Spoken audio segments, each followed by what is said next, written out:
hoje vamos ter uma verdadeira aula sobre investimento. Eu não vou guardar porque sobrou pouco, você não fala isso o tempo inteiro? De que adianta guardar só um tiquinho por mês? Tem muita gente que pensa assim, mas tem também um velho ditado que diz, de grão em grão, a galinha enche o papo. Será que a gente consegue de tostão em tostão chegar a 1 milhão? Quem vai responder é o consultor financeiro e escritor Gustavo Cerbasi. E aí, meu brother, como é que você está? Prazer em te ver. Tá bom, Gustavo? Obrigado. Meu prazer tê-lo aqui. Bom, obrigado. Fique em casa, fique à vontade. Bom, olha, antes de a gente começar a nossa aula, nós vamos assistir um VT feito pela nossa produção, que saiu às ruas, para saber como as pessoas investem ou gastam tudo que ganham. Vamos ver. Eu normalmente faço aplicações bancárias, mantenho sempre uma reserva em dinheiro aplicado em banco. Eu sou aquela moderada, não arrisco muito em ações, eu gosto mais assim do CDB, que é uma coisa que a gente aplica, tem um pouco rendimento, mas não tem o risco da perda, né? Quando sobra, daí eu aplico, se for uma grana boa, aplico, senão põe na poupança mesmo. Investimentos quase em bolsa eu nunca fiz, acompanho, tenho um certo receio. Mas geralmente é o tradicional poupança. Quem quer aplicar na bolsa, eu acho que eu recomendo que procure um broker que possa orientar. Depende do valor que você vai investir. Conforme o valor que você vai investir, se for uma coisa pequena, tem que ser uma coisa muito segura. E nessa coisa segura, nesse investimento seguro, nada melhor do que uma poupança hoje em dia. Eu sou mais conservador, eu sempre preferi aplicar minhas reservas em rendimentos que me deem liquidez imediata e com boa taxa de remuneração, ainda que, enfim, eu saiba que eu pudesse ter outros investimentos em que eu eventualmente pudesse ter uma rentabilidade maior, mas eu prefiro minha segurança. Eu confio na gerente da minha conta, ela já está comigo há bastante tempo. Aí às vezes eu falo, olha, eu tenho um dinheiro sobrando, ela falou, então vamos aplicar aqui, trabalho faz tempo com o banco, tudo, então... Quando sobra, eu dou na mão dela. Não, vamos colocar na poupança, ou vamos colocar na aplicação e aí vai. No momento, eu acho que o melhor a ser aplicado é o CDB, devido a taxas de administrações que os bancos aplicam, né, em outros fundos, na Previdência, e vai do momento. Bom, o tipo de investimento que eu faço é investindo na poupança, da minha própria agência, mesmo meu próprio banco. E tem esses produtos bancários, eu vejo qual é mais conveniente e, enfim, me dá uma taxa de remuneração melhor. E aplico. A maneira mais interessante de investir é em fundos que você tem garantia de que vai receber aquele dinheiro novamente de volta, né? Olha, é interessante. Sabe que uma coincidência, bem que não existe coincidência, né? Apareceu aí um dos meus mais queridos amigos, um dos meus mais íntimos amigos, que é o Sérgio Denadai, apareceu dando o depoimento dele. A gente deve acreditar no que ele falou, Gustavo, porque é um dos homens mais bem-sucedidos da América Latina. E o cara é forte, poderoso e bonitão. Meu querido amigo, que coincidência, rapaz. Enfim, na rua. Pois é, ele está falando de investimento. Eu queria que você dissesse, primeiro para a gente, Gustavo, o que você considera, ou o que é considerado investimento? Olha, Rony, você viu que tanto o seu amigo Sérgio quanto os demais entrevistados, eles se mostraram bastante propensos a investir e recomendar renda fixa, né? Por quê? Porque no Brasil de hoje, os juros da renda fixa ainda pagam bem, pagam muito acima do restante do mundo. Só que investimento não é renda fixa. A renda fixa é um instrumento para nos proteger da inflação. Por acaso, na atual conjuntura brasileira, diante de um certo desequilíbrio, uma certa preocupação com o futuro, o governo brasileiro está sendo muito generoso e fazendo da renda fixa um investimento, um grande presente para os brasileiros. Investimento é multiplicar dinheiro. Investimento é comprar barato e vender caro. Quando você compra conscientemente um imóvel, sabendo que ele vai se valorizar, porque pesquisou o mercado, falou com corretores, visitou incorporadoras, entendeu como que está evoluindo o metro quadrado em diferentes regiões da sua cidade, você está investindo. Pode ser que sua escolha dê errado, porque muda um fator, uma conjuntura, investimentos envolve uma certa probabilidade. Mas quem se envolve com o mercado, não importa se é imóveis, não importa se é ações, não importa se é o tradicional fazer rolo, comprar barato, vender caro, não importa se eu comprei num leilão, se eu comprei de um amigo, se eu comprei nos classificados. A partir do momento que a pessoa comprou barato, vendeu caro, não desfrutou desse lucro e passou a reinvestir, ou seja, tratou o investimento realmente a parte da sua vida, Essa pessoa está multiplicando o dinheiro. Se eu compro um imóvel por 100 mil e vendo por 120, pego os 20 e levo a família para fazer uma viagem, não estou investindo, claro. Eu estacionei meu patrimônio em 100 mil reais. Claro. Se eu pego 120 e compro alguma coisa que eu vendo por 130, compro 130, com 130 alguma coisa que eu vendo por 150, um dia eu vou comprar por 1 milhão, o que eu vendo por 1 milhão e 100. Então, esse investimento envolve uma certa disciplina, uma certa perseverança, principalmente no começo, e muito conhecimento, muito engajamento, curiosidade, para que eu esteja preparado para aproveitar oportunidades quando elas surgirem. Seria esse o primeiro passo do investidor? Olha, o investidor primeiro tem que escolher o mercado. Porque se eu agora na televisão, com o nosso grande público assistindo, recomendar as pessoas que investam em ações, por exemplo, eu posso estar cometendo uma falácia aqui e recomendar as pessoas que investam naquilo que não conhecem. Hoje, investir no mercado financeiro, nós temos oportunidades. Conhecendo, você se aleja. Mesmo conhecendo, nós estamos muito propensos ao risco. Mas lógico, exatamente. Você arrebenta todo, isso exatamente. É um mercado mercurial. Exato. Você não sabe o que vai acontecer. Todos os assessores econômicos, todos os grandes economistas, disseram que a Bolsa ia fechar a 83 mil pontos. Sim, era um Você deve saber disso. Está aí. Consenso do mercado. Nós estamos em setembro, está a 55. Não, estão torcendo agora para chegar a 60 até o fim do ano. Você vê, imagina o que o tio Rony tomou de cacetada nessas brincadeiras aí. E tanta gente também. Com toda a experiência que tem, né? Pois Rony? A gente não pode desprezar. Gosta disso. Mas é importante entender que o investimento requer também do investidor, de quem esteja operando essa modalidade, consciência do limite que pode assumir em termos de risco. Exatamente. Então, não se coloca todo o dinheiro num imóvel, numa empresa, num conjunto de ações. O bom investimento ele é balanceado. Eu tenho que ter sempre a renda fixa, aquilo que os entrevistados recomendaram na rua. Se o dinheiro está na poupança, se está no CDB, se está em títulos públicos, vai depender um pouco da disponibilidade de cada um e do conhecimento também. Mas eu devo estar sempre na renda variável, devo procurar experimentar. Mercado de imóveis, às vezes comprando um terreninho, pensando em construir depois de um tempo. Mercado de ações, pondo um pouco de dinheiro lá, uma pequena parcela no investimento, para que quando eu, incomodado com as notícias, com a conjuntura, com o que dizem sobre o meu investimento, eu vou atrás da informação, encontro a oportunidade e vejo lá na renda fixa o grande instrumento para se aproveitar essa oportunidade. Quem tem todo o dinheiro, por exemplo, na Bolsa, vai ver a Bolsa subir, a Bolsa cair, Bolsa subir, Bolsa cair, aí é o tal de úlcera abre, úlcera fecha, é um nervosismo. Conheço o filme. É um nervosismo que não faz bem. Não adianta ganhar dinheiro no longo prazo perdendo saúde. Né? Então, hoje fechou a menos 0,25. Pois é, pouco diante Amanhã, de repente, cai as bolsas do mundo inteiro, a nossa história. Aí depois todas sobem a nossa cara. Bicho, é uma maluquice essa história. Mas a ação, de qualquer maneira, sempre desperta. Se você tiver, você sabe disso, né, Gustavo? Se você tiver paciência, sim, nunca você vai perder dinheiro com ação se você pensar em muito longo prazo. Sim. O que acontece é que recentemente saiu um estudo publicado pelos grandes jornais dizendo que o índice Bovespa nos últimos 17 anos perdeu para o CDI, que é o nosso indicador da renda fixa. 17 anos é longo prazo. Agora as pessoas dizem que, mas então as ações não dão resultado no longo prazo. O que as pessoas têm que entender? É que índice Bovespa não significa resultado das ações. Sem dúvida. Índice Bovespa tem uma cesta de ações de empresas, boas empresas, empresas não tão bem avaliadas. Grandes empresas, empresas pequenas, propensas a quebrar. Quando as pessoas seguem a recomendação de corretoras com as quais se sintam bem atendidos, tem uma carteira de ações, eventualmente um ano ruim como esse, pode-se perder dinheiro. Mas, na média, a orientação de um bom especialista tende a trazer 75%, 80% de acerto. Quais as melhores ações para você escolher para começar a investir? Não vou falar de ações individualmente, empresa A ou B, porque eu prefiro discutir sobre estratégia dos diferentes mercados. Quem hoje quer investir em ações tem que entender que está se tornando sócio de empresas. Claro. De que empresas o público gostaria de ser sócio? A economia do momento hoje é o Brasil, né? A relação Brasil com China, com Índia, são os países que estão saudáveis, países com propensão a crescer. Então, empresas que tendam a lucrar com o desenvolvimento de Brasil, China, Índia, Rússia também, chamados BRICS, né?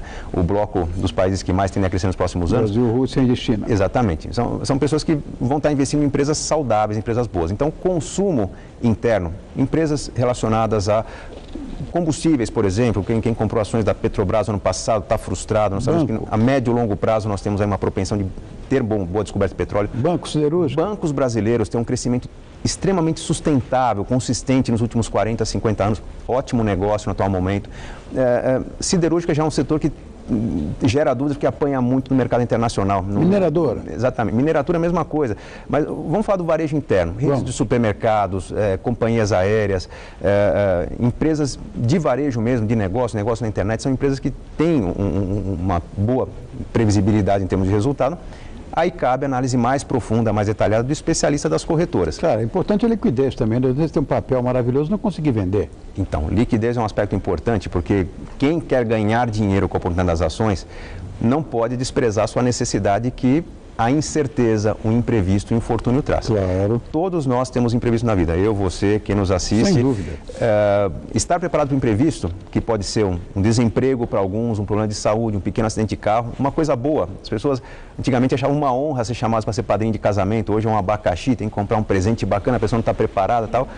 É de lá que sai, daquela reservinha que sai esse dinheiro. Você bota o dedo na ferida, Gustavo. Impressionante. Rony, é o dia a dia das pessoas. Ai, Deus meu. Um sobrinho querido chamou para você ser padrinho de uma festa, você tem que tirar dinheiro que não está previsto no orçamento. Você não vai acreditar.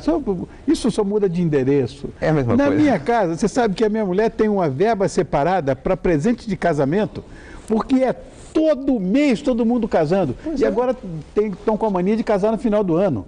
Isso acontece com todo mundo. A sazonalidade nos presentes. Agora tem presente para todo mundo, inclusive para os casais. Você tem toda a razão. E esse tipo de dinheiro não pode estar apostando na alta e baixa no mercado de ações de imóveis. O dinheiro tem que estar à sua disposição. Claro. Se é um pequeno investidor, caderneta de poupança. Se tem um patrimônio um pouco maior, um CDB ou até títulos públicos através de uma corretora. É um dinheiro que não pode estar contando ou usar com um possível crescimento da economia. Tem que estar à disposição.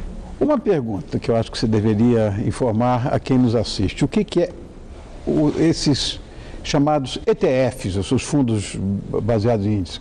Os fundos de índice, né? É um tipo de fundo que manteve o nome original em inglês, Exchange Trade Funds, que por ter um nome em inglês meio que assusta as pessoas no primeiro momento. Nada mais é que o chamado fundo de índice. Quem pesquisar na internet lá por ETFs vai encontrar os chamados fundos de índice, que quando você investe num fundo de índice, você está comprando uma cota de um fundo que, na verdade, aqueles 100, 500 ou 1.000 reais que você está colocando ali estão distribuídos proporcionalmente em ações na mesma composição que o índice que segue. Então, tem um fundo de índice que segue o índice Bovespa.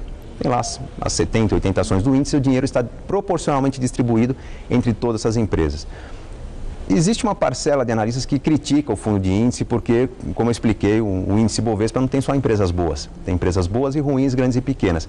Só que tem um fator interessante no fundo de índice que é extremamente oportuno para quem é conservador, tem medo de perder dinheiro, que um fundo de índice não quebra. É praticamente impossível quebrar um índice de um país. Você tem lá empresas que podem quebrar. Então, digamos que você tenha 50 empresas no índice. Uma delas começa a se deteriorar, uma corrupção na gestão, um problema com fornecedores, com clientes, tal, aquela empresa começa a minguar, começa a perder saúde, ela pode quebrar. Se todo o seu dinheiro tivesse em ações dessa empresa, seu dinheiro evaporaria, claro, perdeu todo o investimento que você fez. Se você tem 50 empresas ali, uma daquelas empresas está apodrecendo, a 51ª do ranking ali assume o lugar e daqui a 30, 40 anos, se você estiver no mesmo fundo de índice, você terá as 50 empresas mais negociadas no mercado, mesmo que sejam todas diferentes da época que você fez o primeiro investimento. É uma forma de preservar o capital e não concentrar o risco numa empresa que pode quebrar. Qualquer empresa pode quebrar. São geridas por seres humanos. Lógico. Agora, não só as exchanges trade funds são importantes, mas as outras fundos quaisquer, tem um monte delas, bancos mesmo, corretoras, tem fundos em que os analistas escolhem um monte de empresas inquebráveis, eventualmente, e você investe nesses fundos também. Tem vários, mais agressivos, menos. Explica essa história aí. Olha, é muito interessante que quem deseja investir em fundo, a pior coisa a fazer é comparar o desempenho do fundo nos últimos meses com outras modalidades. Você pega uma semana, um mês bom da Bolsa... isso é uma bobagem, é verdade. Sempre tem aquela ressalva dizendo que resultados passados não são garantia de resultados futuros. Não interessa muito o que aconteceu nos últimos meses. Nós temos que entender o que está acontecendo agora, no mercado que aquele fundo decidiu investir. Então, toda vez que tem uma alta muito forte na Bolsa, ou em qualquer mercado, pode ser fundos imobiliários, por exemplo, sim, toda vez que tem uma alta muito forte, abriu-se margem para uma possível realização de lucros, a chamada queda. Todo mundo vende tudo e o negócio desaba. Exatamente. Então, a forma de analisar um fundo é olhando o longo prazo. Eu tenho que ver como que aquele fundo, comparado com outros fundos semelhantes no mercado, se comporta numa crise, num momento de prosperidade. Normalmente, os fundos mais consistentes não liderarão rankings de desempenho, porque os rankings normalmente médio desempenho do último ano. Né? Então, um fundo que ousou demais. Isso é muito legal você falar. Um fundo que ousou demais. Fundo mais agressivo. Fez uma aposta. Né? Se você tem numa gestora de fundos, uma corretora ali, 50 fundos. Possa virar uma espécie de cassino, de repente, né? Que as pessoas esqueçam, eventualmente, dos fundos, das corretoras e passem elas próprias a entrar nesse mercado de forma aleatória, sem ter consciência do que está fazendo. Aí, mas sabe, quando as pessoas decidem pôr a mão na massa diretamente, elas estão se iludindo, né? Porque elas ignoram que o mercado é formado por pessoas que atuam 8, 10, 15 horas por dia, que conversam entre si, que a cada decisão tem 3, 4 agências de notícias na tela, na sua frente. E essas pessoas também erram. São pessoas, como eu falei, acertam 75, 80% das vezes. Então, começar a investir sozinho, de casa, sem buscar orientação especializada do gestor da consultora, do fórum de orientação que aquela corretora oferece, é uma certa ingenuidade. O simulador que você citou é uma excelente forma de começar, por quê? Porque se a pessoa entra no simulador que a própria BMF Bovespa oferece no site dela, lá no bovespa.com.br, o simulador chama simulação. Você se cadastra, faz um login, ganha na hora R$100 mil, uma pena que são R$100 mil virtuais, né? Mas você tem R$100 mil para brincar.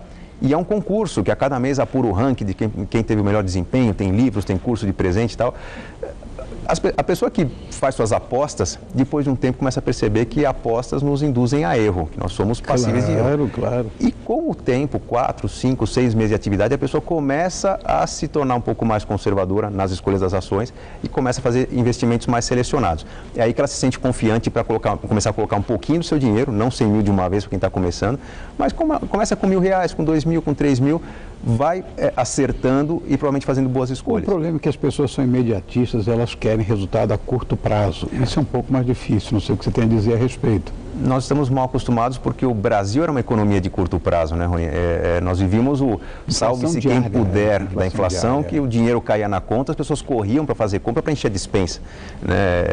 A regra era consumir. Nós estamos aprendendo a lidar agora com estabilidade, no momento em que percebemos que nossa vida está ficando cada vez mais longa, que o trabalho vai acabar antes da nossa vida, que temos que ter fôlego para viver.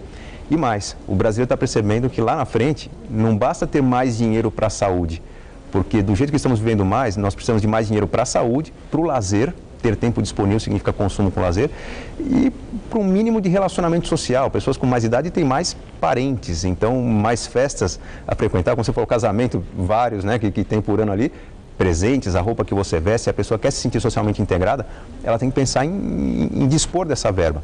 Então, o planejamento financeiro tem que ser generoso com o futuro. Tem que apertar o cinto, tem que poupar, mas não poupar demais. Eu tenho que buscar inteligência financeira para multiplicar mais o dinheiro e poder, se amanhã não tenho R$1 milhão que gostaria para me aposentar, às vezes R$100 mil que eu tenho, eu monto um negócio e daquele negócio eu obtenho a renda que eu gostaria numa atividade apaixonante. Gustavo, tive muito prazer em te rever. Muito obrigado. Estivemos juntos já em eventos, nós dois. Muito bom. Viajamos juntos.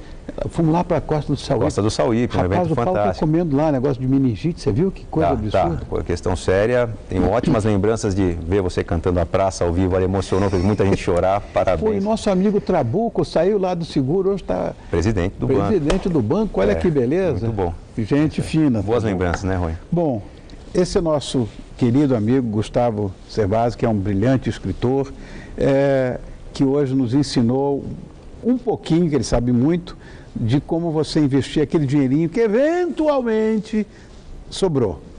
Então, até a próxima, espero que você volte. Eu sei que você é amigo da Paulinha, nossa produtora, que vai te agendar mais vezes. Você é um cara muito legal. Obrigado, Rony. Obrigado, Gustavo. Grande prazer estar aqui recebendo na sua casa. Obrigado. Obrigado. Falando em casa, a próxima pauta de finanças vai ser casa própria, que é um sonho, né, de todo brasileiro. Importante, hein? Momento bom para discutir. É isso aí. Obrigado, querido. Obrigado, foi um prazer. Um abraço. Obrigado. Meu prazer, Gustavo.